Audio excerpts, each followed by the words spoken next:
At the end of the day, you live and die by your innovation, not only from a product, but from an overall standpoint. And if you're not waking up earning it every day, you're going to die. And our goal is not to just rest on that, but to build on that foundation and just keep on pushing the boundaries.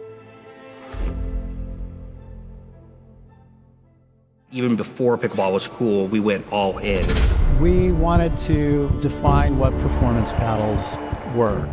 Selkirk's taking the pickleball world by storm. It really was a family business and a family passion. I think pickleball is going to be the largest racket sport in the world. It's just a matter of when. We are Selkirk. We are pickleball. We didn't want Selkirk just to be a brand that just did the same status quo. We wanted to come in and be game changers.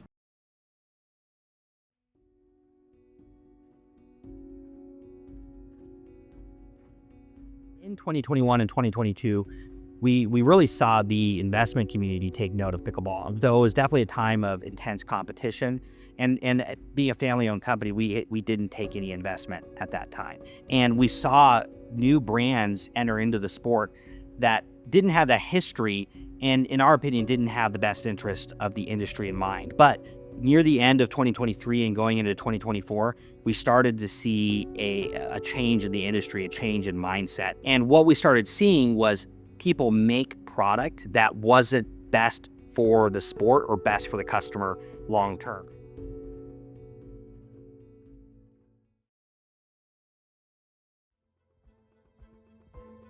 We're kind of coming out of the whole era or on the tail end, hopefully, of where paddles were being built to perform, and how they performed better was basically breaking down.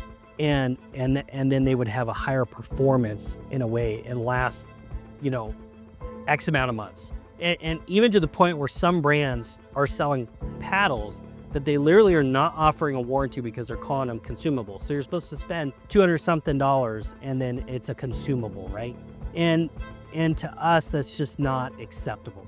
Of course, we have the capabilities for years to create these too powerful paddles. And that is just not, we don't believe it's good for the sport. It makes the court dimensions too small. The old theory on how to make an ultra hot paddle is it has to break down. And the problem there is all of these paddles that come in that break down, they all go out of spec. And what happens is they break in, which means the paddle's falling apart. It's not a break in, the paddle's degrading, which is a bad thing.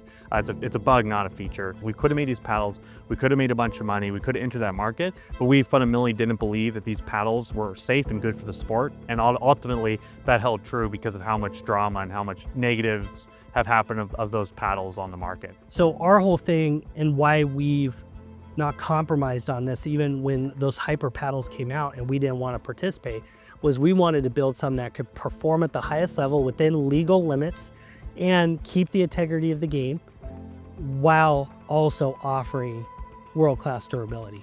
And that's what we've been working on for over a year. And all this new tech that's gonna be coming out this summer is basically gotta live up to having the highest performance in the industry while maintaining durability, so our customers can buy our product and be assured that it's actually gonna perform for them. But for whatever reason, if it has an issue, then you have a world-class warranty and world-class customer service that can fix your problem.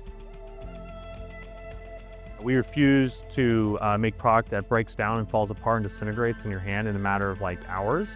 And we also refuse to make product that's intentionally out of spec.